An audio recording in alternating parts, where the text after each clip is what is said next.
Dan kebahagiaan saya pada malam ini adalah saya bertambah lagi keluarga yang jauh yang berada di GPIB Maranatha Banjarmasin. Dan bertambah keluarga berarti menurut saya bertambah berkat dalam rohani saya. Karena pengalaman-pengalaman Bapak Ibu malam ini juga menjadi pengalaman saya pasti.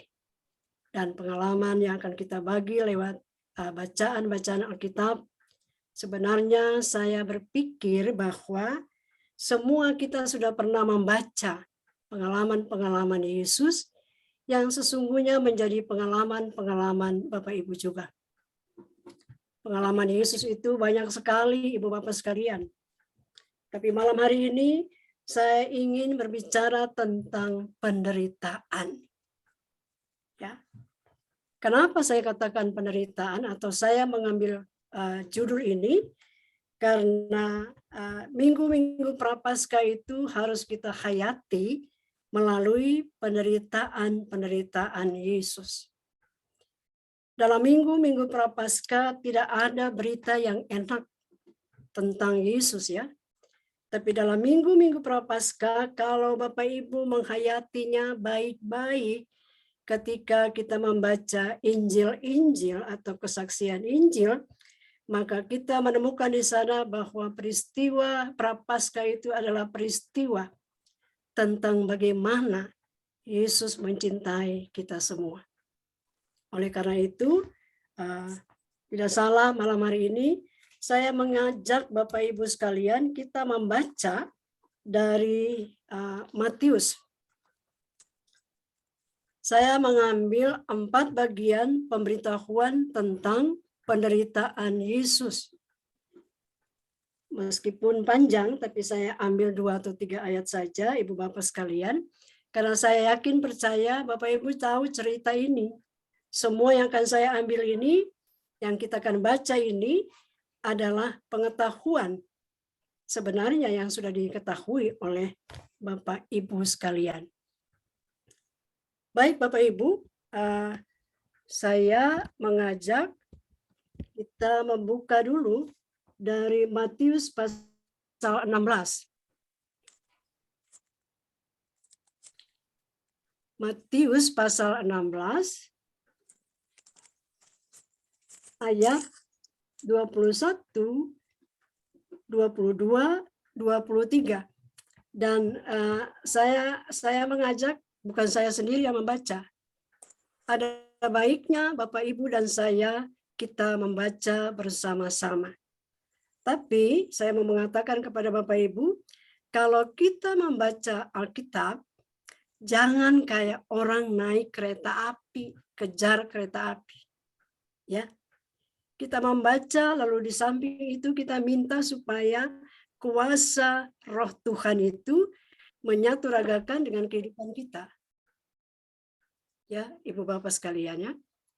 Boleh kita baca sama-sama dari pemberitahuan pertama dulu.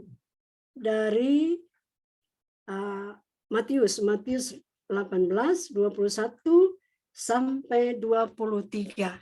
Ya, baik, kita baca sama-sama. Sejak waktu itu, Yesus mulai menyatakan kepada murid-muridnya bahwa ia harus pergi ke Yerusalem dan menanggung banyak penderitaan dari pihak tua, imam-imam kepala dan ahli Taurat, lalu dibunuh dan dibangkitkan pada hari ketiga. Tetapi Petrus menarik Yesus ke samping dan menegur dia. Katanya, Tuhan, kiranya menjauhkan hal itu sekali-sekali takkan menimpa engkau. Maka Yesus berpaling dan berkata kepada Petrus, enyahlah iblis, engkau satu batu sandungan bagiku.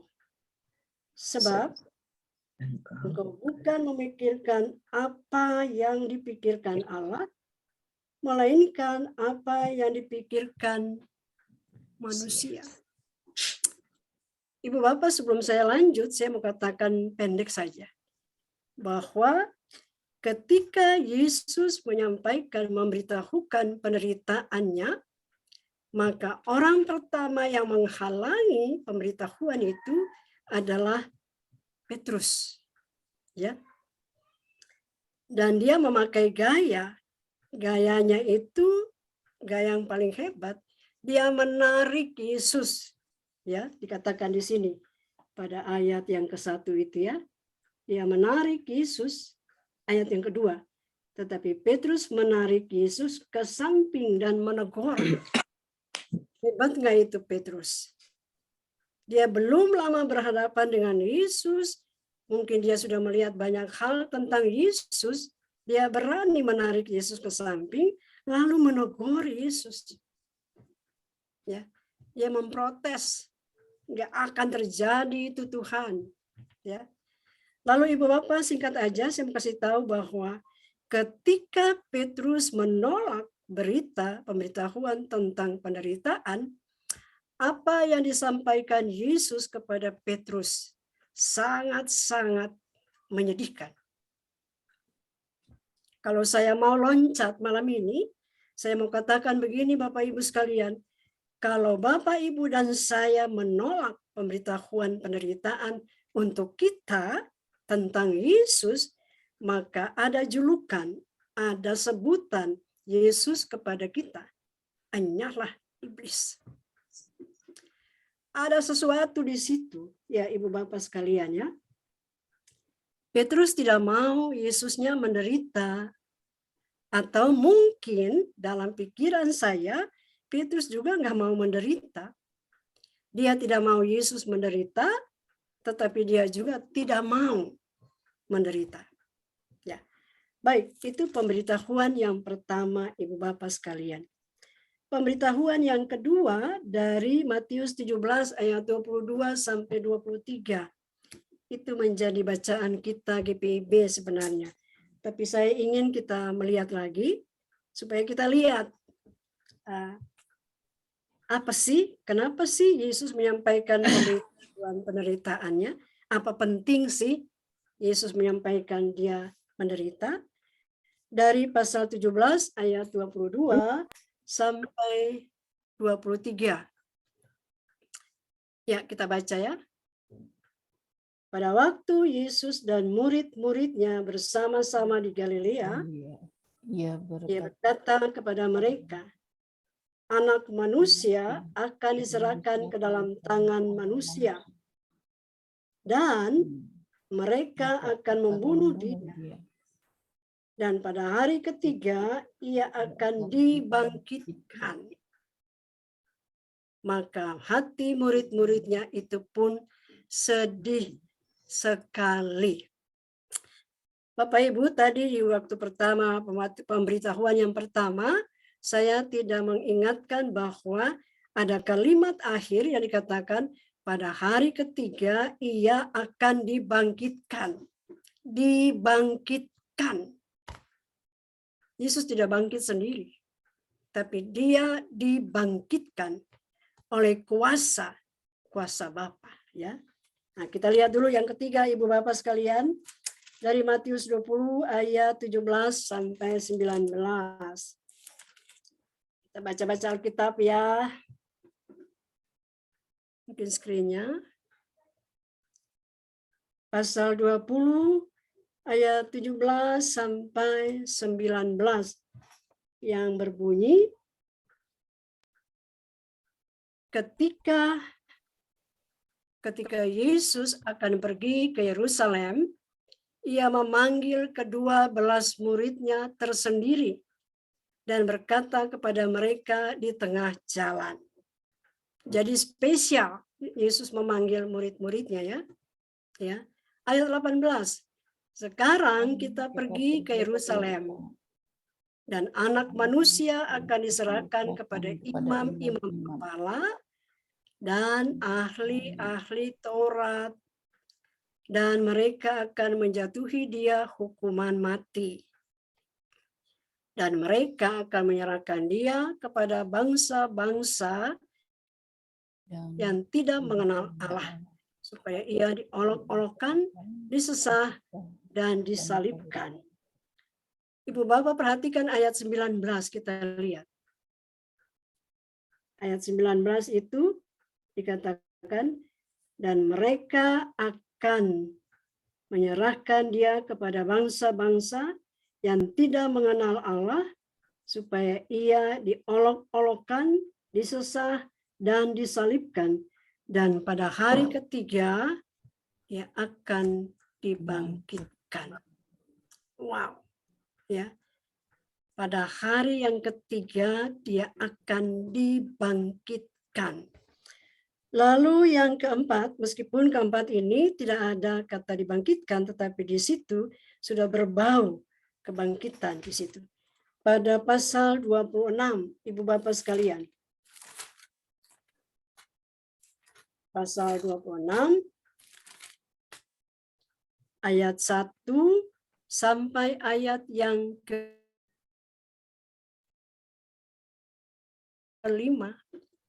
Matius pasal 26.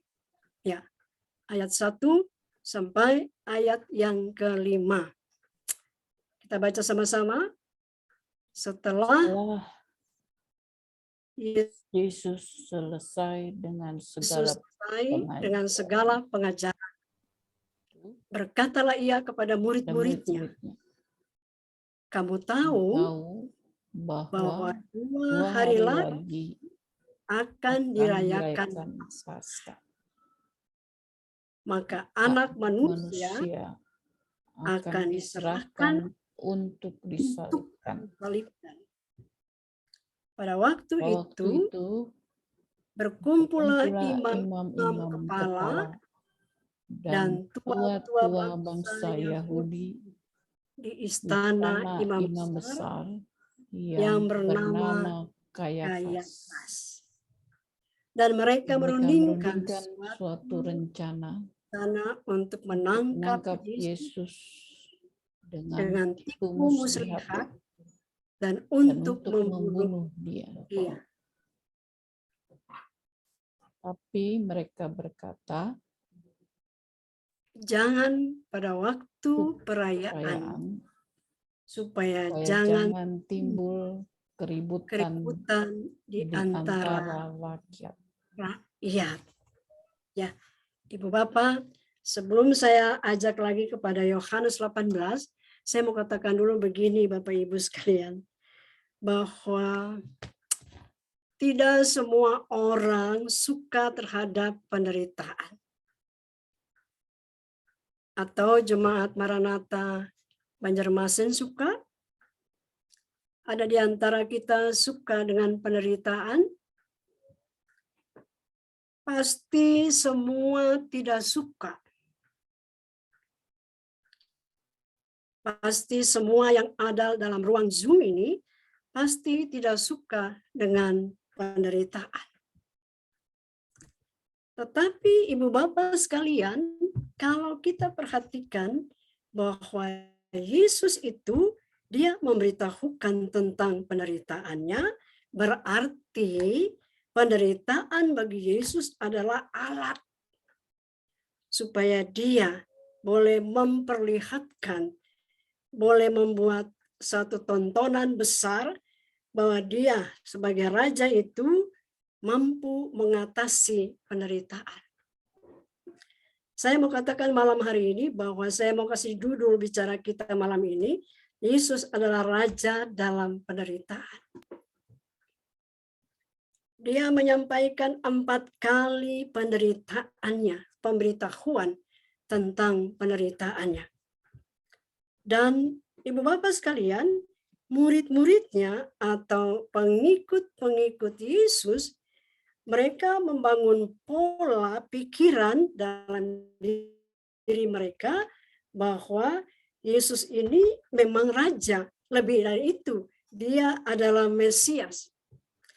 Pola yang dibangun oleh murid-murid, pola pikiran yang dibangun oleh pengikut Yesus bahwa dia adalah raja yang akan menolong mereka terlepas dari penjajahan Romawi. Ya. Kita perhatikan saja Ibu Bapak, ketika Yesus masuk ke Yerusalem, ya, apa yang terjadi di sana, apa yang dilakukan di sana, mereka berjalan mendahului Yesus, lalu mereka berteriak, Hosana, ya, Hosana, yang artinya selamatkan kami mohon. Yesus masuk ibu kota Yerusalem. Bapak Ibu pasti sudah tahu, Yerusalem itu ada apa? Di situ ada bait Allah. Di situ kumpul segala orang-orang ahli Taurat, tua-tua, segala macam ada di Yerusalem. Yesus, dia tahu dia akan memasuki Yerusalem dan dia akan dibunuh di situ. Dia akan disingkirkan di situ. Yesus masuk Yerusalem, Bapak Ibu sekalian, disambut sebagai raja ya oleh mereka. Bahkan lebih daripada sekedar raja yang tadi saya sudah katakan, dia disambut seperti Mesias. Ya. Mesias dalam pandangan, Mesias di dalam pembangunan pikiran, bahwa dia Mesias di atas segala-galanya untuk menyelamatkan orang-orang ini. Ya, Ibu Bapak sekalian. Jadi kalau saya mau katakan bahwa tidak semua orang suka dengan penderitaan, tetapi Yesus, dia mengajak, mari kamu tahu, mari kamu dengar, mari orang percaya, hai murid-muridku, pengikut-pengikutku, aku ini akan mati disalibkan, tetapi ingat, pada hari yang ketiga aku akan bangkit. Nah, Ibu Bapak sekalian, berita penderitaan itu menakutkan ya, Ibu Bapak sekalian. Dan kalau saya mau katakan kepada Bapak Ibu, kalau berani tampil beda, ya mari, monggo, silakan terima penderitaan. Ya, saya stop di sini dulu ya, Ibu Bapak sekalian ya. Penderitaan yang dialami oleh Yesus itu, Ibu Bapak sekalian, bukan penderitaan secara jasmani, tetapi penderitaan secara rohani. Ya. Orang sekarang itu, Ibu Bapak sekalian, lebih berpihak kepada penderitaan jasmani, bukan penderitaan rohani. Ya, Ibu Bapak. Kalau saya berani mengatakan malam ini kepada kita semua, doa-doa saudara dan saya itu sebenarnya lebih cenderung pada yang jasmaniah, bukan yang rohaniah. Ya. Orang Kristen itu kenapa dia mewek terus-menerus? Karena yang dia pikirkan itu masalah jasmani, penderitaannya jasmani. Coba lihat aja Petrus. Kan ditegur sama Yesus. Yang kamu pikirkan itu bukan masalah-masalah Allah, tetapi masalah-masalah manusia. Itu loh, Ibu Bapak sekalian. Padahal kalau saya mau katakan lebih kuat lagi malam ini bahwa hari-hari terakhir kita di dunia ini yang harus kita perjuangkan dalam penderitaan iman kita itu adalah penderitaan iman kita. Semua kita ini mengalami penderitaan iman tanpa kita sadari, ya Ibu Bapak sekalian. Baik Ibu Bapak sekalian, mari kita buka Yohanes 18. Kalau tadi tentang pemberitahuan tentang penderitaan Yesus, maka sekarang coba kita lihat pada Yohanes 18 ayat 33 dan 34.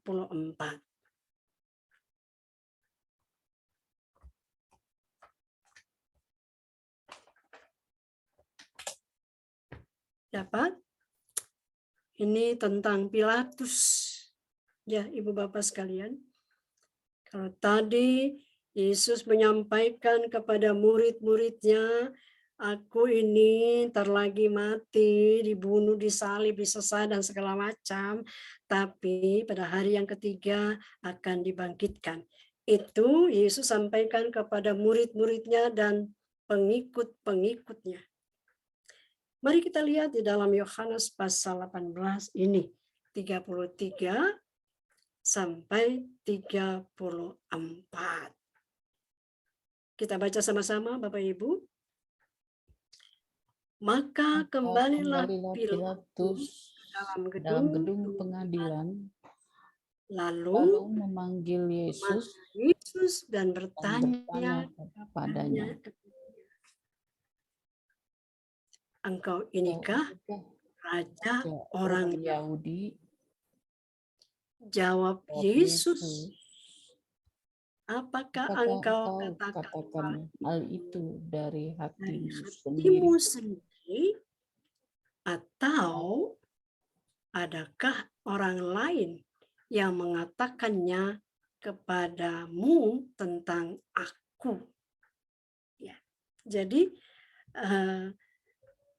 Pilatus ini tanpa dia sadari, Bapak Ibu sekalian, dia sudah mengakui bahwa Yesus itu adalah raja tanpa dia sadari. Lalu kalau Ibu Bapak mau terus dalam bacaan kita, coba kita lihat ayat 35 ya. Ibu Bapak sekalian, ayat 35. Kata Pilatus, apakah aku seorang Yahudi? Bangsamu sendiri dan imam-imam kepala yang telah menyerahkan engkau kepadaku. Apakah yang telah engkau perbuat? Jawab Yesus, kerajaanku bukan datang dari dunia. Bapak sekalian yang diberkati oleh Tuhan. Mari kita lihat bahwa Yesus ini tahtanya bukan dari emas. Mari kita lihat tahta Yesus itu bukan dari sesuatu yang brilian, ya. Tetapi tahta Yesus itu atau keberadaan Yesus itu, lihat aja, cuma dari kayu. Ya. Dia di atas salib, salibnya bukan salib dari emas. Tetapi Yesus disalib, salib dari kayu.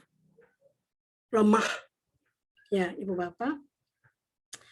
Tetapi kita harus belajar bahwa yang lemah, yang sederhana itu, yang tidak diakui oleh dunia, justru itulah yang menjadi raja. Nah, Bapak Ibu, saya mau katakan bahwa dalam 3 atau 4 pemberitahuan tadi, ujung-ujungnya ada satu yang membuat kita harus punya tampil beda. Kalau Bapak, Ibu, dan saya berani tampil beda, maka dikatakan di dalam ayat-ayat pemberitahuan tadi bahwa pada hari yang ketiga ia akan dibangkitkan. Kita pegang aja itu. Bahwa pada hari yang ketiga Yesus, saudara dan saya itu dibangkitkan. Dan orang Kristen yang tampil beda, dia cuma punya percaya satu doang, yaitu Yesus itu bangkit, titik. Saya selalu katakan kepada mahasiswa baru yang saya ajar, saya mengajar Bapak Ibu di Sekolah Tinggi Ilmu Politik Widuri di Palmera, Jakarta. Saya selalu katakan kepada mahasiswa baru, saya ini pendeta GPIB, saya ini orang Kristen. Satu kepercayaan saya tentang Yesus, dia sebagai juru selamat, dia mati tetapi dia dibangkitkan. Keyakinan saya tunggal, Yesus saya dibangkitkan dari antara orang mati, titik. tidak ada yang lain. Disitulah saya bermuara dan melanjutkan hidup saya sampai sekarang ini. Pengakuan tunggal itu. Baik, kita balik lagi Bapak Ibu sekalian. Mari kita lihat pada zaman Pax Romana ada beribu-ribu wali negeri, ya Ibu Bapak sekalian, atau beribu-ribu provinsi pada waktu itu. Nah, orang Kristen hanya mengenal satu wali negeri, yaitu Pontius Pilatus. Ibu Bapak, hebatnya Pontius Pilatus ini, setiap hari Minggu kita omongin namanya. Hebat gak itu? Apa di dalam pengakuan iman kan? Ibu Bapak sekalian, yang menderita sengsara di bawah pemerintahan Pontius Pilatus. Hebat ini Pilatus. Dia nggak suka, dia aktor antagonis, dia aktor untuk membunuh Yesus, tapi dia jugalah yang mengakui dalam ketidaksadaran dirinya bahwa Yesus adalah raja orang Yahudi. Kalau Ibu Bapak membaca begitu teliti dalam Injil-Injil, maka Pilatus ini diminta supaya kasih turun itu tulisan di atas kepala Yesus. Yesus adalah raja. Lalu dia bilang begini dalam bahasa ya, terserah aku, biarkan saja itu. Ya, dia lupa bahwa ejekan dia itu sebenarnya membawa sebuah kehormatan yang besar kepada Yesus. Yesus adalah raja. Ibu Bapak sekalian, Yesus itu sebagai raja, dan kita selalu setiap hari Minggu itu ngomongin menderita di bawah pemerintahan Pontius Pilatus. Pilatus itu aktor antagonis. Sebenarnya dia itu pembunuh Yesus menurut saya. Ya, dia membuat hukuman mati untuk Yesus. Ibu Bapak, kalau Ibu Bapak membaca dalam Injil-Injil, istrinya itu pernah menegur Pilatus bahwa kamu jangan main-main dengan orang yang diurapi. Ya, saya coba cari di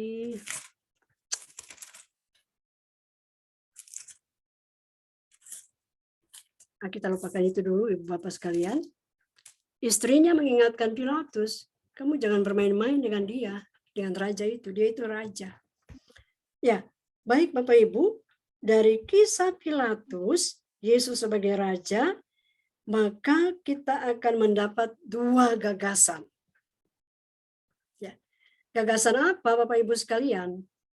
Kita lihat bahwa gagasannya Yesus adalah raja orang Yahudi. Dalam 3 Injil itu disampaikan. Tapi Yohanes juga dalam Yohanes 19 ayat 17 sampai 22. Yohanes mencatat lebih rinci ketimbang 3 Injil lainnya tentang Pilatus.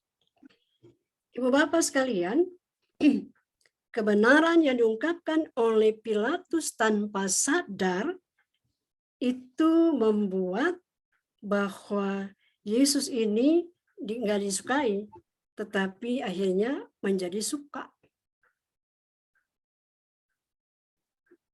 Mau dikatakan juga kepada kita bahwa kebenaran tetap terungkap dalam kebenaran itu sendiri. Apa yang tertulis tetap juga itu tertulis. Bahwa Allah mampu menunjukkan kerajaannya melebihi penderitaan. Jadi Yesus yang diejek itu, justru ejekan itu yang menurut manusia itu penderitaan, justru itu melahirkan kebahagiaan. Hah? mati. Kamu sama mau ikut mereka mami Pak? Kamu 9 ya boleh tanya aja. Itu gagasan yang pertama ya Bapak Ibu sekalian. Yesus adalah raja orang Yahudi. Gagasan yang kedua saya catat di sini, ketika Pilatus bertanya lagi pada ayat 37 Yohanes tadi, Yohanes 18. Jadi engkau adalah raja. Ibu bapak sekalian, pengakuan itu muncul dari mulut Pilatus. Engkau adalah raja. Sekali lagi saya mau katakan, tanpa disadari Pilatus ini sudah mengaku Yesus adalah raja. Sebenarnya Yesus memberikan kesempatan kepada Pilatus untuk bertobat, tapi ternyata tidak. Ya, Pilatus tidak pernah mengubah jati dirinya, tetap aja menjadi orang yang angkuh, penguasa yang angkuh. Tetapi di sisi lain, ibu bapak sekalian, Yesus memberi kesempatan kepada Pilatus untuk mengubah ejekan. Ya, Yesus memberikan kesempatan kepada Pilatus mengubah ejekan, ya, ejekan tadi itu untuk menjadi pengakuan. Dan itu terjadi. Yesus memberikan kesempatan kepada Pilatus dari cemoohan menjadi keyakinan. Lalu Bapak Ibu saya terus tinggal sedikit. Kita juga bisa merenungkan dua hal penting dari bacaan kita yang tadi. Yohanes tadi ya Bapak Ibu. Kita menemukan dua hal. Yang pertama, Allah mau menegaskan kepada kita bahwa kerajaannya, saya mau katakan bahwa kerajaannya melalui penderitaan. Kalau Ibu Bapak menyimak pemberitahuan 1, 2, 3 itu, maka Tuhan bilang kamu itu orang Kristen, jangan nolak penderitaan. Ya, kita masih susah. Secara fisik, Bapak Ibu dan saya, kita tetap masih susah. Tetapi janganlah kesusahan itu membawa masuk ke dalam penderitaan iman, percaya kita. Sesungguhnya, sekarang ini, orang Kristen itu sedang menderita iman. Bukan menderita nggak ada nasi, nggak ada uang, nggak ada apa. Bukan. Itu nomor 2. Kalau kita jujur ya, Ibu Bapak. Jadi yang kita bisa renungkan dalam bacaan tadi, yaitu Allah menegaskan kerajaannya melalui penderitaan. Bagi Yesus, penderitaan bukanlah hambatan. Bagi Yesus, penderitaan itu bukan sesuatu masalah yang besar. Saya ingat Bapak Ibu dalam bacaan di pemberitahuan yang kedua tentang Matius berapa tadi itu, ya 17. Saya katakan di dalam ibadah keluarga di sini saya katakan bahwa penderitaan itu sesuatu yang tidak kekal. Penderitaan itu sesuatu yang tidak abadi. Apalagi penderitaan jasmani, itu tidak kekal. Itu tidak abadi. Saya balik lagi dalam bacaan Yohanes tadi. Saya ulang, yang kita bisa renungkan adalah Allah menegaskan kerajaannya melalui penderitaannya. Penderitaannya bukanlah menjadi hambatan bagi Allah untuk menunjukkan kemuliaannya. Yesus menderita untuk menunjukkan bahwa dia itu mulia. Dia itu bangkit. Dia itu punya kuasa. Dan dengan perenungan yang pertama itu, mau mengajak kepada Bapak, Ibu, dan saya. Tuhan yang kita sembah itu Tuhan yang hidup. Tuhan bukan Tuhan yang mati. Sedikit saya mau katakan kepada Bapak, Ibu. Bertanyalah. Bapak Ibu, kita tahu dalam pengakuan iman rasuli kita bahwa pada hari yang ketiga Yesus turun ke dalam kerajaan maut ya. Pada hari yang ketiga dia bangkit. Tapi yang menjadi pertanyaan saya malam ini, Yesus dalam kuburan itu ngapain aja? Boleh ada yang jawab? Dia dalam kuburan itu bukan ongkang-ongkang kaki. Yesus di dalam kubur itu untuk melakukan tugas yang paling ditakuti oleh manusia, yaitu maut. Tetapi bayangkan 3 hari Yesus berjuang habis-habisan. Mari kita mempunyai narasi kecil saja pada peristiwa Yesus dalam kuburan ini, Ibu Bapak sekalian. Narasinya nggak usah panjang-panjang, pendek aja. Ngapain sih Yesus dalam kubur itu? Kalau Ibu Bapak sudah sampai berpikir bergulat dengan pertanyaan Yesus dalam kubur itu untuk apa, maka kita sebagai orang Kristen itu berani tampil beda. Saya mau jawab bahwa Yesus dalam kubur itu, dia menyelesaikan, mengalahkan maut. 3 hari.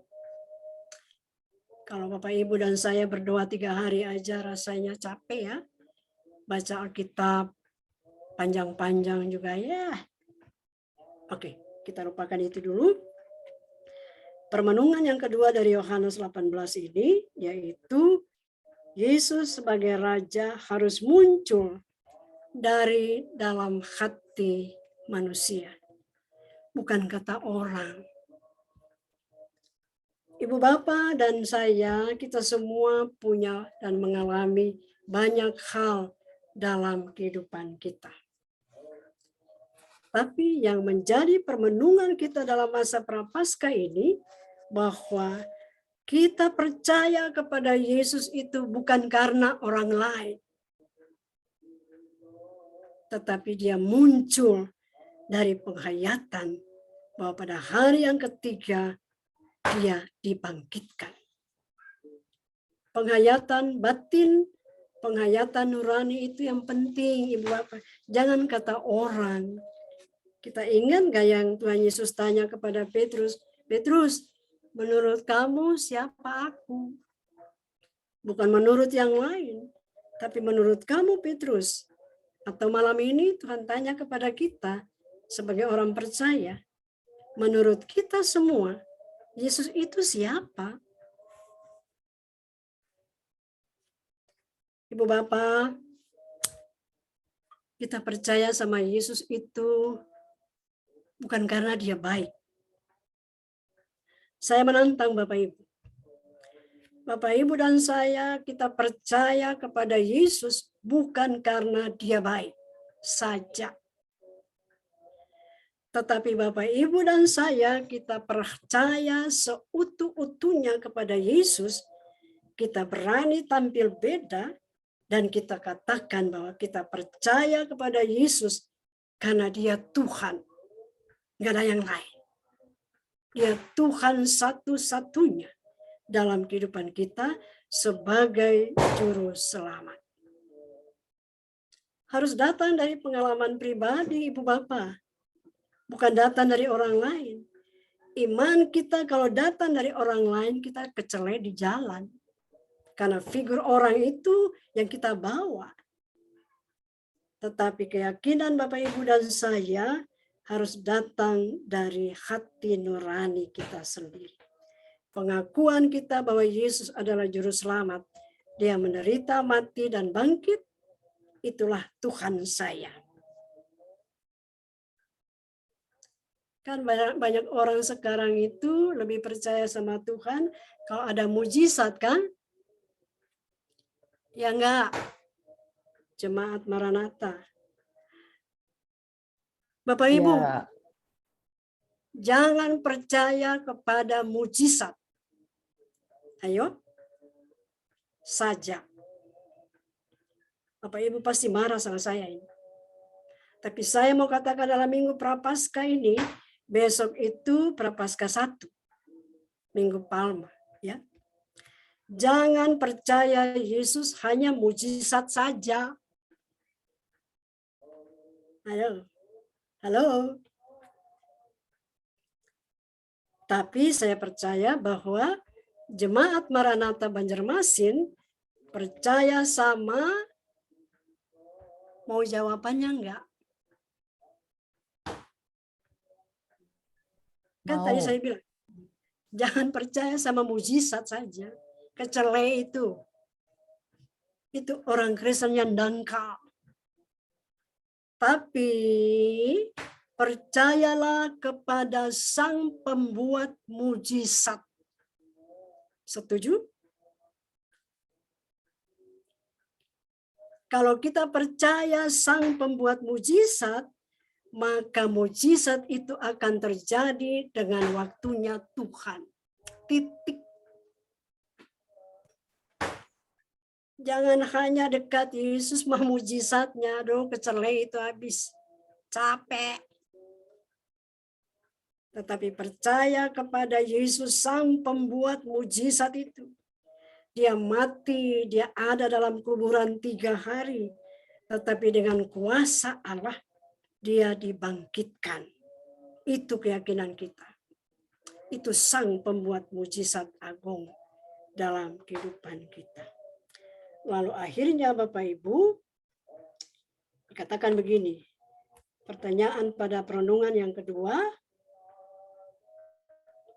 atau saya mau katakan begini. Nanti ada perjamuan kudus ya di Maranatha. Iya, Ibu Pendeta, ada. Ya. Kalau Ibu Bapak mengikuti perjamuan kudus, ajukanlah pertanyaan pada diri. Sebuah pertanyaan yang teramat penting pada diri kita sendiri. Apakah kita mengakui Kristus sebagai Raja dalam hidup? Ya, Ibu Bapak. Pertanyaan Yesus kepada Pilatus itu adalah pertanyaan yang juga diajukan kepada Bapak Ibu dan saya malam ini.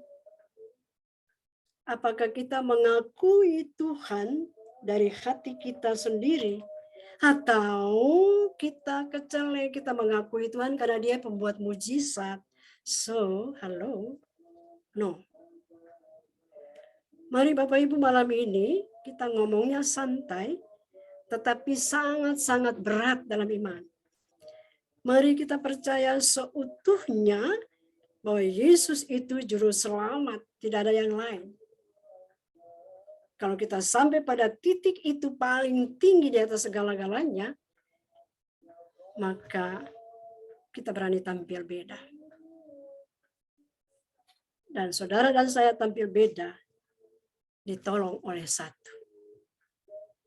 Satu apa namanya? Dia adalah Roh Kudus. Dan Roh Kudus akan menolong Bapak Ibu dan saya, saudara-saudaraku yang ada dalam ruangan Zoom ini, untuk kita semakin menghayati penderitaan Yesus. Dia menderita, dia diejek, tetapi sesungguhnya itu semua untuk kita, supaya kita menjadi orang-orang yang diperalat oleh kuasa Roh Kudus. Bapak Ibu dan saya mau tampil beda, izinkanlah hidup kita diperalat oleh Roh Kudus. Gak ada yang lain. Saya kira cukup sampai di situ. Ya, bisa. Ya. Terima kasih Ini Ibu sampai jam Pendeta. Sampai jam 8 waktu Bogor, jam 9 waktu Banjarmasin. Kita akan buka ruang pertanyaan, Ibu Pendeta, boleh? Boleh. Jangan tanya yang susah-susah. Mari Bapak Ibu, siapa yang ingin bertanya boleh langsung, boleh via chat.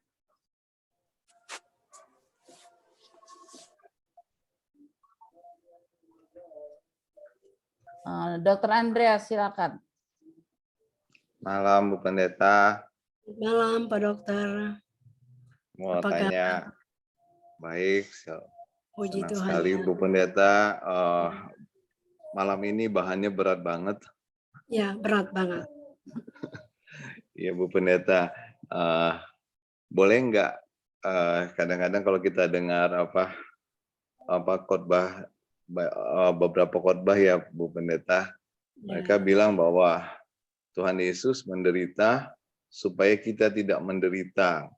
Itu bagaimana Bu Pendeta? Terima kasih Bu Pendeta. Saya jadi ketawa Pak Dokter, Pak Andreas ya. Yesus itu sudah menderita secara rohani untuk kita. Dan penderitaan rohaninya kita itu sekarang itu lebih dahsyat. Ya, saya nggak perlu membuka ruang bahwa apa sih yang terjadi sekarang ini dengan iman kita. Ya, jangan banyak. Saya di kampus, mahasiswa saya itu 90% dari agama lain. Dan mereka sering mengajak saya untuk ke situ, ke arah yang mereka mau. Tapi saya secara pribadi mau mengatakan secara terbuka ya, kalau ada kuliah-kuliah umum, secara terbuka saya mengatakan begini, saya orang Kristen, saya pendeta 35 tahun. Saya percaya sama Yesus saya yang bangkit. Saya mengerti semua agama karena saya mengajar perbandingan agama. Jadi saya mengerti nggak ini ya. Tapi saya mengerti itu bukan untuk menjahati agama yang lain, tidak. Supaya saya menghormati agama yang lain, bukan menjahati. Lalu dalam kuliah itu selalu saya mengatakan begini, Pak Dokter. Saya percaya Yesus sebagai juru selamat saya. Dia mati, dia bangkit, titik. Kalau dia tidak mati, ya, saya ikut agamanya kalian. Lalu yang kedua, kalau dia tidak bangkit, saya jadi kalian. Tetapi karena yang sudah mempengaruhi saya, membesarkan saya, menguatkan saya, yang sedang bersama-sama dengan saya, dengan kita semua di sini, yang namanya Yesus itu, dia mati, dia bangkit. Jadi saya nggak jadi kalian deh. Nah, pertanyaan Pak Andreas, orang Kristen itu jangan bikin penderitaan Yesus itu sebagai apa sih narkoba. Jangan, tapi hayatilah penderitaan Yesus itu supaya ketika kita berada pada penderitaan secara rohani, secara jasmani, kita tetap punya satu pengakuan. Orang Kristen itu jangan teologi sukses. No. Tidak gampang menjadi orang Kristen loh. Itu dari pihak saya, Bapak Pak Andreas. Ya. Kita semua dalam ruang Zoom ini, kita diajak, kita dikasih tahu 4 kali ada penderitaan. Penderitaan Yesus itu kan penderitaan rohani. Dia mengaku dia raja, dia mengaku dia Mesias, dia mengaku dia juru selamat. Itu kan yang tidak disukai oleh para tua-tua, oleh para imam, Farisi, Saduki. Ya. Jadi kalau masalah-masalah jasmani, COVID bikin kita amburadul, ya. COVID bikin kita ini, itu nggak akan abadi.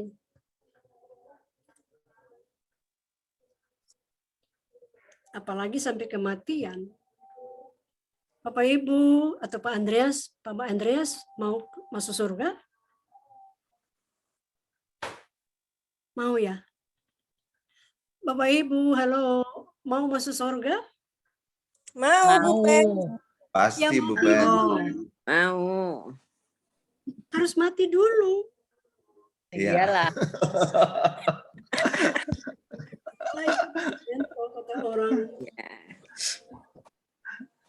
Jadi kematian itu atau penderitaan itu nggak usah ditakuti. Saya tidak terkebur, Bapak Ibu sekalian, tapi sebagai hamba Tuhan, saya mengalami banyak sekali hal Waktu saya pegang jemaat di Pondok Ungu Bekasi, 15 kali saya pindah tempat ibadah. 15 kali dalam sejarah GPIB. Saya di Bogor, dipukul habis. Menurut saya itu sesuatu yang supaya Tuhan kita yang muncul. Ketika kita menderita, munculkanlah aura kuasa Tuhan itu.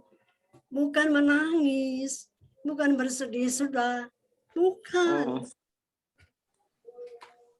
Kalau menderita fisik, menderita apa sih namanya itu? Ya bilang puji Tuhan saya bisa menderita. Itu baru orang tampil beda. Topik malam ini Ibu Evi aneh, tampil beda. Nah ini saya kasih yang ini. Saya kasih yang berat ini. Ya. Berani tampil beda. Ayo mari. Jangan marah kalau menderita. Jangan ngomel. Tapi izinkanlah tadi bahasa saya. Supaya Roh Kudus itu memperalat kita. Bukan kita memperalat nyuruh-nyuruh itu Roh Kudus. Aduh kasihan. Orang Manado bilang.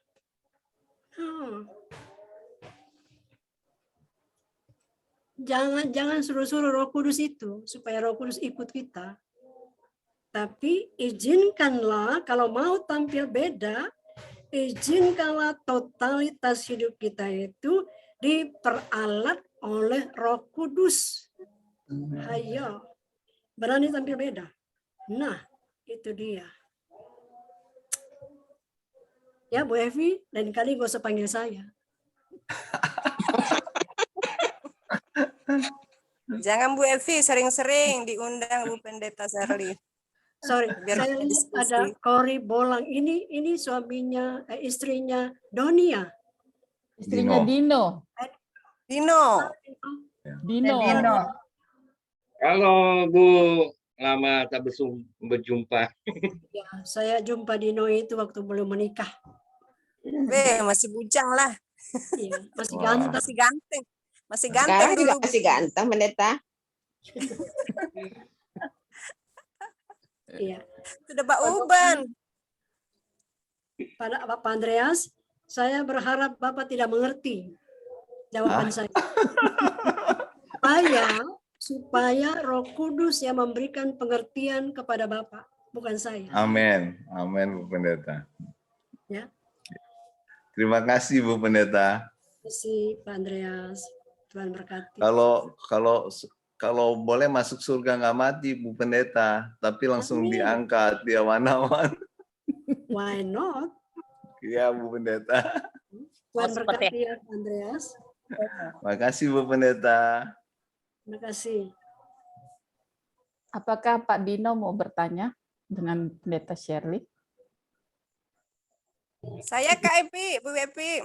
Oh, silakan Ibu Marta. Yeye yang bertanya ya. Iya, dibuka dulu kameranya Ibu Yuyeye. Jangan dibuka soalnya ini saya lagi tidak lagi jelek nih. Tidak siap untuk buka kamera. Yang jelek itu yang asli. Kalau nggak siap mau mana aja. Gini Bu Ben, ini ada kalimat percayalah kepada Sang Pembuat Mujizat tadi itu ya, jangan percaya kepada mujizat, tetapi Sang Pembuat Mujizat yang dialami oleh Tuhan Yesus yang sudah mati untuk dan bangkit untuk kita manusia. Nah, yang jadi pertanyaan saya Bu Ben, ini kan sering ada itu KKR yang mengadakan mujizat-mujizat, penyembuhan di mana-mana dia di kota-kota ya. Contohnya ada di Balikpapan yang Pastor Simon itu yang kadang ada orang yang datang ke tempatnya dari lumpuh bisa berjalan, yang dari sakit stroke bisa berjalan, dan banyak hal yang kita sudah lihat di sana dan mereka membuktikan itu. Nah, jadi pertanyaan saya, apakah dikatakan itu Sang Pembuat Mujizat apa mujizat, Bu Pendeta? Itu yang sudah Ibu? Ya, itu pertanyaan saya. Ibu siapa tadi saya lupa namanya? Ibu Marta. Ibu Marta, Marta. Ya, Ingat saudaranya Maria. ya, pintar 100 untuk Ibu Marta. Iya. Saya lebih cenderung percaya kepada Sang Pembuat Mujizat, yaitu Yesus. Itu tukang sulap aja bisa bikin mujizat. Ya. Jadi saya secara pribadi tetap percaya mujizat ada. Mujizat pasti ada. Tetapi mujizat ada karena Sang Pembuat Mujizat. Bukan mujizat. Mujizat itu nomor 2, Ibu. Jadi kalau kita sudah percaya kepada Sang Pembuat Mujizat, mujizat-mujizat yang Tuhan percayakan kepada kita itu akan mendatangi kita. Bukan kita cari mujizat. Itu loh Ibu. Saya tetap pada prinsip percaya saya, sepanjang saya tahu Alkitab, saya lebih percaya Sang Pembuat Mujizat daripada mujizat. Mujizat itu nomor 2, nomor 3, nomor 4. Kalau mengenai Pastor Simon itu, saya tidak ingin masuk ke area itu, Ibu. Kenapa? Karena kami dulu waktu mahasiswa itu disuruh pergi ikut seperti itu. Lihat. Dan ternyata sayang 1000 sayang itu bohong semua. Tapi saya tidak katakan bahwa Pastor Simon itu bohong. No. Ya, itu yang pertama. Yang kedua, waktu saya ada di luar negeri, ya Ibu Bapak, saya ikut pertama di Australia, ya. Lalu kemudian saya ke Inggris, ya. Saya ikut yang gitu-gitu. Ternyata itu semua bohong. Mereka menyewa. Tapi sekali lagi Bapak Ibu, kalau Bapak Ibu mau percaya, it's okay, urusan Bapak Ibu. Saya sebagai hamba Tuhan saya katakan, saya hanya percaya kepada Sang Pembuat Mujizat, Yesus tak. Kalau ada karunia-karunia yang lain itu urusan lain. Tapi saya enggak. Begitu Ibu. Oke, Jadi saya yang jelas kita percaya kepada Sang Pembuat Mujizat itu. Sang Pembuat Mujizat. Setiap hari Ibu Bapak dan saya menerima mujizat. Mujizat apa? Kita bisa Nafas kehidupan.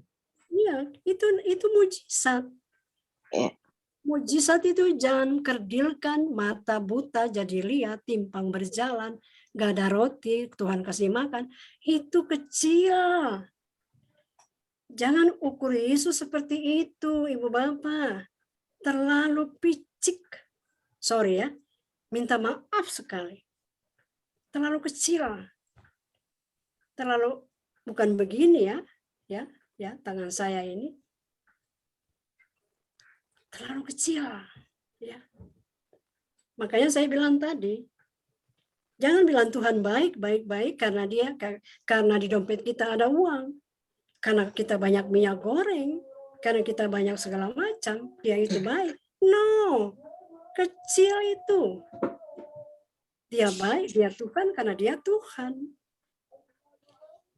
Saya berani mengatakan kepada Bapak Ibu Maranatha Banjarmasin, kalau Bapak Ibu melatih diri setiap hari bahwa Tuhan memang adalah Tuhan, Dia adalah Juru Selamat, Dia adalah Sang Kebangkitan dan Hidup, mari iramakan ritme hidup kita setiap hari dengan bahasa itu, maka atas nama firman Allah, Tuhan akan membela Bapak Ibu dan saya. Amin. Ya. Ini baru doa 1 menit aja matanya sudah merem. Tidur. Kelihatan yang itu, yang buka kamera yang.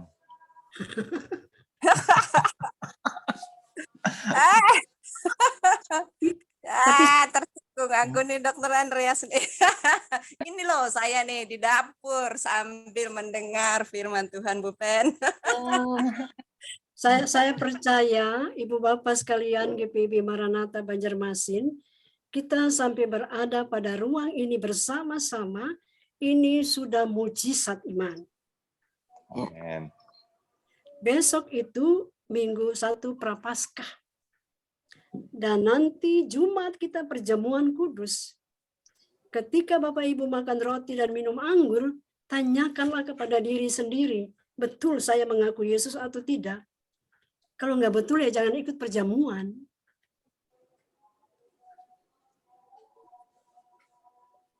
Tapi puji Tuhan ya, wajah-wajah yang ada dalam ruang Zoom ini.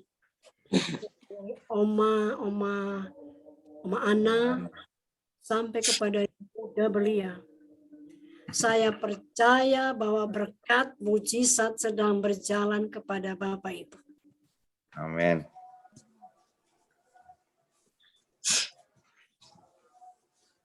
Gak usah percaya yang lain-lain, Bapak Ibu. Percaya aja bahwa Yesus itu bangkit. Kalau enggak capek sendiri. Bu Pen di Bogor udah gereja udah buka normal atau gimana? Sudah. Sudah ya Bu Pen. Sudah, Bu. COVID-19 bikin kita semua tiarap. Tapi kita pernah dan jangan pernah tiarap dalam iman. Ya, amin. Amin. Setuju. Ya, ada lagi? Adakah Ada lagi? mana? Oh, Ma Ana, silakan. Bu Pendeta. Terima kasih Bu Pendeta. Oma. Terima kasih atas pelajarannya yang sangat baik buat kita. Saya juga baru kali ini mendengar Bu Pendeta bahwa 3 hari Tuhan Yesus dikubur itu apa yang dilakukannya. Saya baru mendengar sekarang, lalu kita berpikir dialah pada kita kan hanya berdoa itu 3 hari akan bangkit, kemudian menghakimi orang yang hidup yang mati, kan begitu Bu Pendeta. Tapi saya baru mendengar kali ini dan terima kasih. Kemudian Bu Pendeta, kita percaya kepada pemberi mujizat. Tadi Bu Pendeta juga sedikit menyinggung tentang pergumulan setiap kita gitu kan. Dalam kehidupan ini kan ada pergumulan, ada masalah yang kita hadapi. Tapi kita percaya kepada Tuhan. Ada ayat yang ada lagunya juga bahwa Tuhan apapun yang terjadi, Tuhan tidak pernah meninggalkan kita. Saya akan menyampaikan sedikit, Ya. Bu Pendeta, kesaksian saya baru-baru ini. Saya jatuh di kamar mandi, kaki saya terkilir, Bu Pendeta. 2 minggu nggak bisa jalan. Ini sekarang sudah sehat kembali, puji Tuhan. Saya ingat pernah membaca dalam ayat di Tawari itu yang bunyinya begini, jangan kuatkan hatimu, jangan lemah semangatmu, karena ada upah bagi usahamu. Itu menguatkan saya, Bu Pendeta. Saya berdoa terus dan usaha terus, tidak lemah semangat, karena saya yakin dan percaya firman Tuhan itu ada upah bagi usahamu. Jadi saya berusaha bagaimana ya supaya kakiku sembuh, aku bisa jalan, karena di tempat anak saya di Bandung ini kebetulan rumahnya bertangga-tangga, Bu Pendeta. Jadi kalau saya mau naik turun tangga itu sengsara sekali, mau nangis saya. Tapi saya ingat terus bahwa ada ayat itu, oh ya harus usaha. Jadi pasti ada upah untuk saya. Puji Tuhan, dengan usaha dan juga dengan diobati sekarang udah sembuh, Bu Pendeta. Di samping saya yakin dan percaya Tuhan memberikan kesembuhan bagi saya. Demikian Bu Pendeta, terima kasih. Sedikit lagi Bu Pendeta, saya ini sering pergi ke Parung, Bu Pendeta, karena kan anak saya kan ada di Cikarang. Saya sering pergi ke Parung, di dekat saya. Sekarang kalau sudah tahu, nanti kapan-kapan kalau saya ke Parung, saya singgah di GPIB tempat Ibu Pendeta melayani di situ. Oma, kasih kabar aja ya. Ya, terima kasih Bu Pendeta. Tuhan berkati Oma, sembuh ya Oma ya. Ya, satu lagi Bu Pendeta, saya mau nanya nih, saya penasaran Bu Pendeta, ini kan menjelang Prapaskah ya. Saya mau tanya kenapa ya setiap Paskah itu kegiatannya itu lebih banyak lomba. Lomba apa aja? Lomba kalau kita 17 Agustus kan memang dalam rangka ulang tahun kemerdekaan, jadi ada peperangan lomba-lomba. Tapi ini Prapaskah itu kegiatannya di GPIB di mana aja itu pasti perlombaan gitu. Saya ingin tahu aja apakah memang hanya kegiatan saja atau bagaimana begitu Bu Pendeta? Ya. Pada umumnya semua gereja begitu, Oma. Tapi saya di sektor saya katakan bahwa kita tidak ada lomba menghias ini itu ada sih. Tapi mari kita berlomba tentang membaca Alkitab. Menghayati firman itu power, kekuatan. Tapi itu model GPIB atau gereja-gereja lain begitu juga. Sibuk dengan kegiatan. Sudah capek malah Tuhan Yesus yang dimarah-marahin.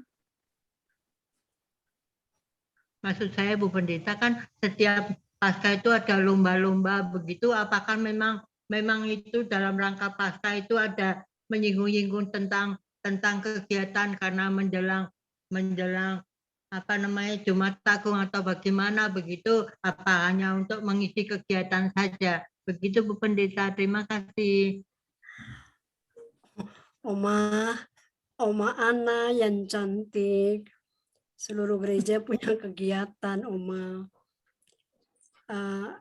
Mungkin mulailah dari Maranatha Banjarmasin.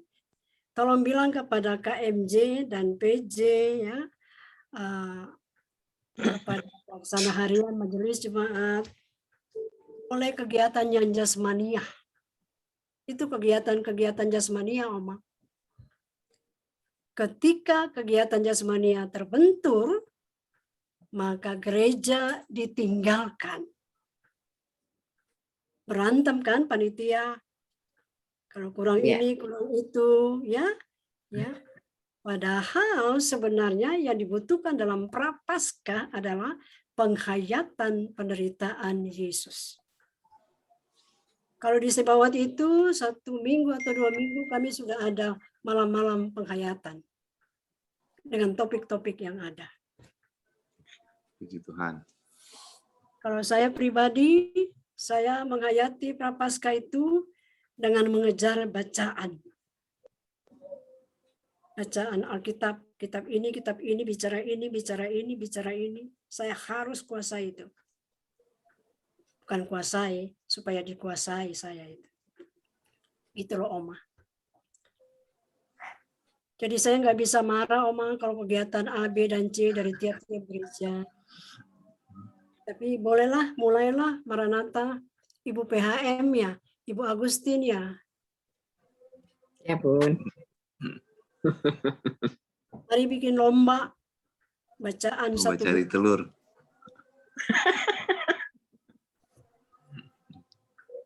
telur Paskah. Boleh lomba kata. Enggak ada Ya Bu lomba. Pendeta, ini pertanyaan Oma Ana ini memang membuat kita jadi baru mikir ya. Sama ini nggak mikir, Oma Ana malah yang mikir. Keren Oma. Terima kasih pertanyaannya. Oma keren, Oma. Terima Itu lomba. kasih. Itu. Saya cuma heran, memang terus terang baru kali ini saya mendengarkan bahwa 3 hari itu Tuhan Yesus di kuburan ngapain ya? Baru tadi tahu gitu. Terima kasih Bu Pendeta. Kan kita tidak pernah mikir, taunya udah dibangkit akan mengadili orang yang hidup dan yang mati. Kan tiap minggu kita katakan seperti itu, tapi tidak pernah berpikir bahwa 3 hari itu Tuhan Yesus ngapain ya. Baru kali ini mendengar. Jadi terima kasih Bu Pendeta. Coba 3 hari berdoa terus menerus, bisa nggak? Enggak bisa. Bisa lah. Muka-muka di Kalau dari pagi sampai 3 hari. Atau berpuasa lah, Bapak Ibu sekalian. Berpuasa bisa, Pendeta. Berpuasa, berdoa, apalagi satu, sedekah. Ya. Berbagi. Berpuasa itu ada waktunya. Saya kalau hari Kamis malam Jumat itu berpuasa. Oh, Puasa untuk diri saya sendiri. Ya, maksudnya puasa. pendeta. Sedekah itu saya memberikan kepada orang lain. Sedangkan satu lagi apa tuh? Yang 3 warisan iman Israel itu sedekah, puasa, dan Doa. doa. Kalau orang Kristen malas berdoa, ketahuan.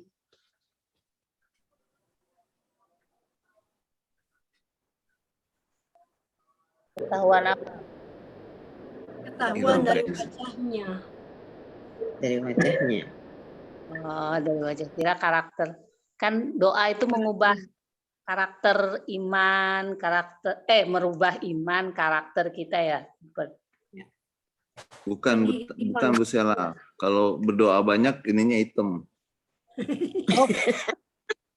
Oh ya betul itu Pak Andreas.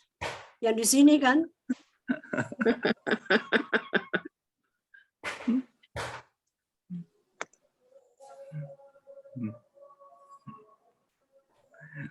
Ya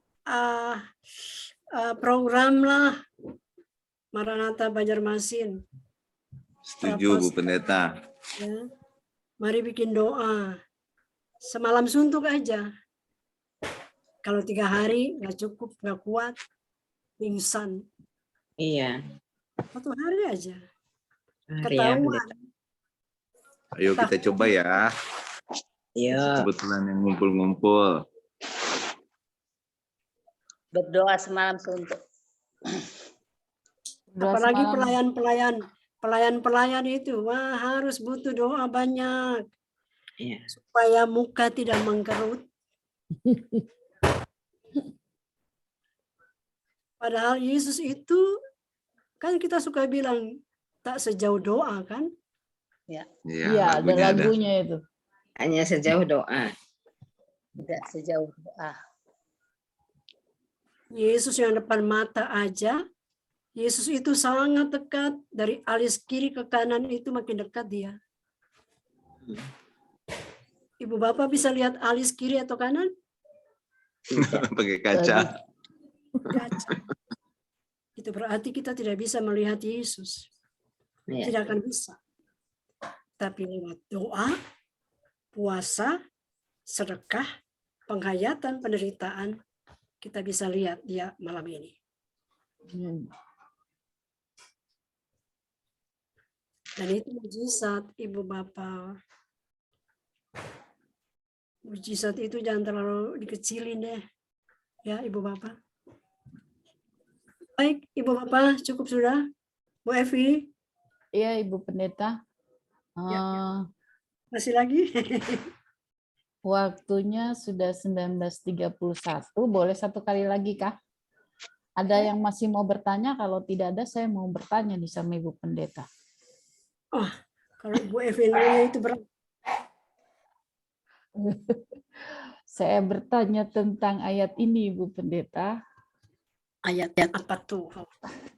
Tentang 1 Petrus 3 ayat 18 sampai 20.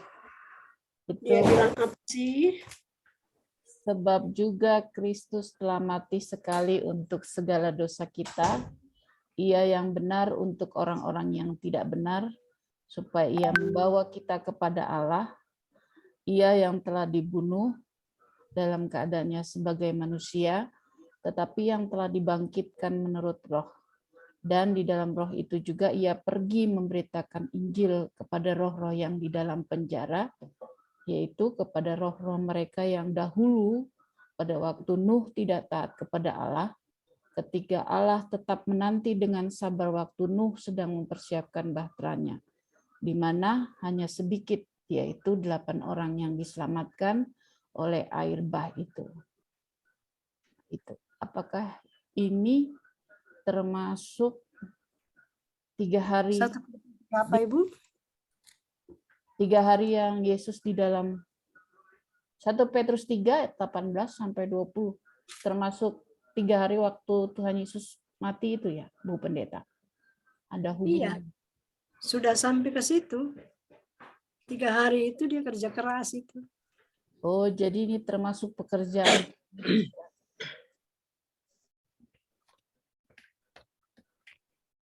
1 Petrus berapa, Ibu? 1 Petrus 3 ayat 18 sampai 20, Ibu Pendeta. Ya. Ada di screen share nggak kelihatan Kak, Ibu Pendeta? Nggak kelihatan. Ayat berapa? Ayat 18 sampai 20.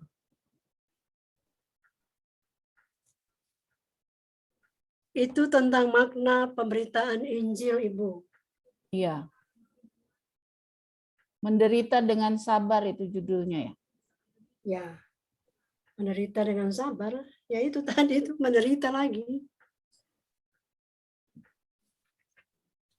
Jadi prinsipnya kita balik lagi Ibu Bapak ya. Kita percaya Yesus yang sudah bangkit 2000 tahun yang lalu itu, roh yang sama ada sampai sekarang. Dan jangan sampai tidak percaya itu. 2000 tahun yang lalu dia muncul, itu pun sama seperti yang itu ke sini sekarang, ke abad sekarang ini. Dan itu yang menjadi, yang membuat, yang saya katakan, penderitaan Bapak, Ibu, dan saya, kalau kita tidak percaya itu, kita kan sering katakan, apa Yesus ada? Apa Roh Kudus bekerja? Itu penderitaan iman.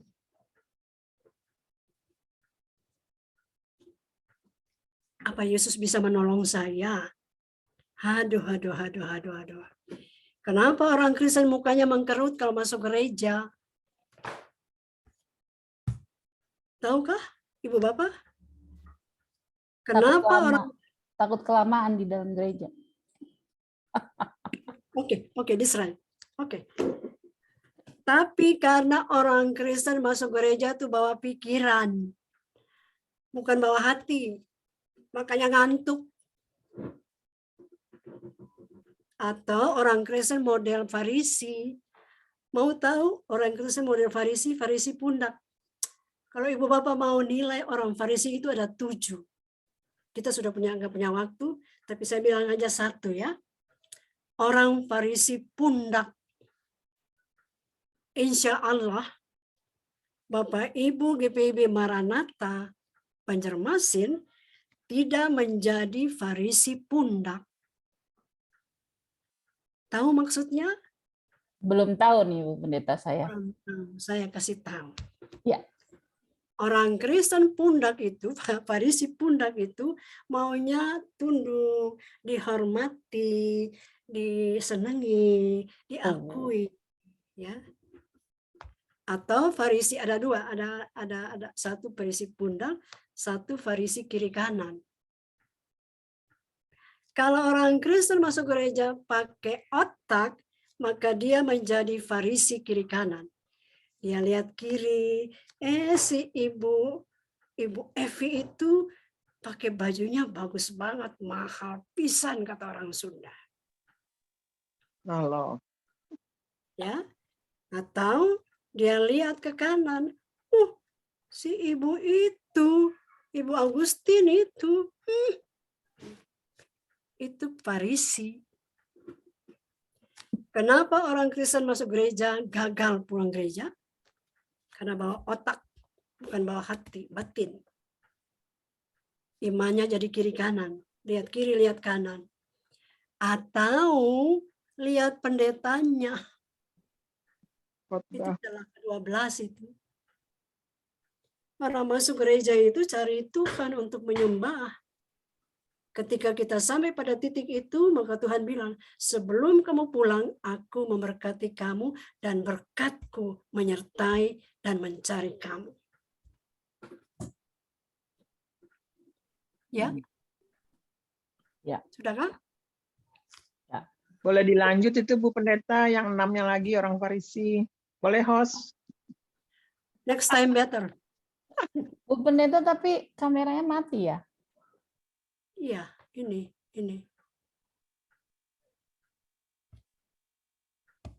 Kelihatan? Ya. Ya. Next time kita lanjutin ya. Farisi ada 6, ada 7. Oke, mantap Bu Pendeta. Jadi ada topik baru lagi nanti buat kita diskusi.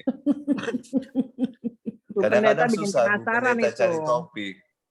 Iya, iya. Saya juga cari topik. Tapi kalau Bu Pendeta ada usul begini kan enak. Ya, Sabtu depan lah Bu Pendeta tentang orang-orang Farisi ini. Astaga. Sabtu Sabtu depan depan Paskah. Kakak Sela. Sabtu depannya lah, Sabtu depan. Kita atur ya, Ibu Bapak ya. Kita Ya. atur jadwal ya. Ya. Terima kasih Bu Pendeta Shirley atas pembicaraan kasih. kita malam ini. Tuhan berkati Bu Pendeta terus dalam pelayanan. Juga terima Amin. kasih Bapak Ibu yang sudah mau hadir bersama-sama kita malam ini dalam Zoom Ngobras Maranatha Banjarmasin. Sebelum kita tutup dengan doa yang akan dipimpin oleh Ibu Pendeta Shirley ya, Ibu Pendeta. Ya. Boleh silakan Pak Andreas, ada pengumuman kah? Oh, nggak ada. Nggak ada. Tadi cuma ada waktu tadi ada persiapan di gereja tadi dibicarakan juga mengenai rencana Paskah karena kegiatan-kegiatan sudah mulai dibuka, tapi nanti akan ada pengumuman yang lebih jelas. Kita sudah mulai buka gereja juga. Jadi senang tadi Bu Pendeta Shirley rupanya di sana sudah mulai, berarti kita juga jadi tambah berani untuk mulai. Amin. Ya, itu aja. Terima kasih Ibu Evi. Oke, terima kasih Pak Andreas. Kita akan tutup dengan doa. Bu Pendeta Shirley akan berdoa buat kita. Silakan Ya. Ibu Pendeta. Bapak Ibu, mari berdoa. Ya Tuhan yang kami sembah dalam Yesus Kristus Juru Selamat kami. Kami sungguh percaya malam ini Engkau sedang turun tangan untuk kami. Engkau tidak campur tangan dalam perjumpaan kami malam hari ini. Tetapi Engkau sedang turun tangan untuk semua kami yang berada dalam ruang Zoom GPIB Maranatha Banjarmasin. Bapa Surgawi, Engkau mencintai kami. Engkau mengasihi kami. Engkau sedang menaruh kekuatan-Mu kepada kami. Sehingga dengan penuh cinta kasih-Mu, kami diajak untuk merenungkan masa-masa raya Prapaskah. Dan ketika esok hari kami bangun, kami berjumpa dengan hari baru, kami memasuki Minggu 1 Prapaskah. Ya Tuhan, kami percaya bahwa Prapaskah benar-benar mengajak kami semua anak-anak Tuhan, Jemaat GPIB Maranatha Banjarmasin.